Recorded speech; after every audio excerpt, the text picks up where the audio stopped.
Hajipur Lok Sabha seat को लेकर पशुपति पारस और चिराग पासवान आमने सामने। बोले पारस, एनडीए में नहीं है चिराग, सदैव रहते हैं लालू के संपर्क में। मैं हाजीपुर से चुनाव लड़कर किसी को भी हराने में हूं सक्षम। चिराग ने कहा, मैं हाजीपुर से चुनाव लड़कर अपने पिता की अंतिम इच्छा पूरी करूंगा।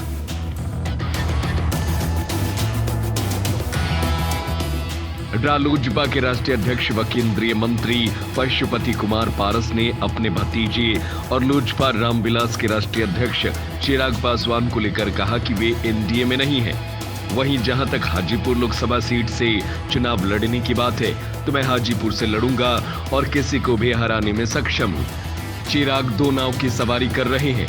वे लगातार राजद अध्यक्ष लालू प्रसाद यादव और उप मुख्यमंत्री तेजस्वी यादव के संपर्क में है।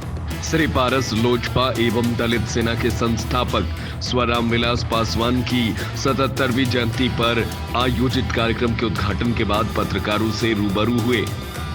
उन्होंने बिहार सरकार से पटना में उनकी आदमकद प्रतिमा स्थापित और उनके जयंती पर राजकीय अवकाश की घोषणा करने की मांग की है। लोजपा के संस्थापक पूर्व केंद्रीय मंत्री स्व रामविलास पासवान की 77वीं जयंती मंगलवार को सर्किट हाउस के पास बाबा चौहरमल नगर में श्रद्धा के साथ मनाई गई।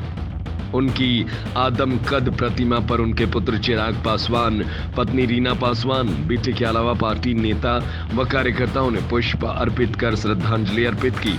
श्रद्धांजलि अर्पित करने के बाद लोजपा रामविलास के राष्ट्रीय अध्यक्ष व जमुई सांसद चिराग पासवान ने कहा कि उनके पिता चाहते थे कि वे हाजीपुर से चुनाव लड़े।